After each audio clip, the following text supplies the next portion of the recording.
ধ্বংসস্তূপের নিচে আটকে থাকা হাজারো মানুষকে উদ্ধারে এখনও চলছে রুদ্ধশ্বাস অভিযান।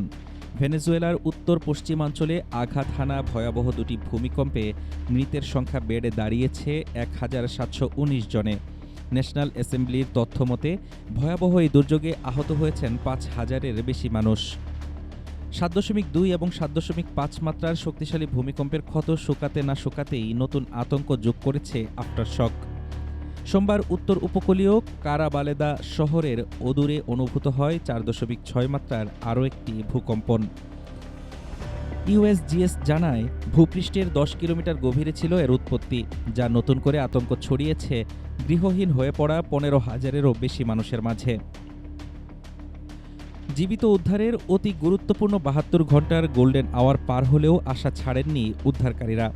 মেক্সিকো ও সালভাদোরের যৌথ প্রচেষ্টায় লা গুয়াইরা শহরের একটি ধসে পড়া ভবন থেকে দীর্ঘ ১০৬ ঘণ্টা পর ২১ বছর বয়সী এক যুবককে জীবিত উদ্ধার করা হয়েছে। অন্তর্বর্তীকালীন সরকারও জানিয়েছে, জীবনের শেষ আশা থাকা পর্যন্ত অভিযান স্থগিত করা হবে না। বর্তমানে ভেনেজুয়েলার প্রায় ৩০,০০০ জরুরি কর্মীর সাথে উদ্ধার কাজে অংশ নিচ্ছেন ২,৭০০ বিদেশি বিশেষজ্ঞ। এ পর্যন্ত ২৪টি দেশের কাছ থেকে ৫০০ টনেরও বেশি ত্রাণ সামগ্রী ও বিশেষ অনুসন্ধানী কুকুর দলসহ বিভিন্ন সহায়তা পৌঁছেছে দেশটিতে।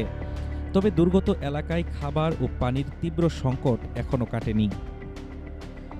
দীর্ঘদিন ধরে রাজনৈতিক ও অর্থনৈতিক সংকটে থাকা ভেনেজুয়েলায় গত জানুয়ারিতে সাবেক প্রেসিডেন্ট মাদুরোর অপসারণের পর এই প্রাকৃতিক বিপর্যয়কে নতুন অন্তর্বর্তীকালীন সরকারের জন্য এক অগ্নিপরীক্ষা হিসেবে দেখছেন বিশ্লেষকরা। হাফিজুর রহমান তুষার, ঢাকা টুডে।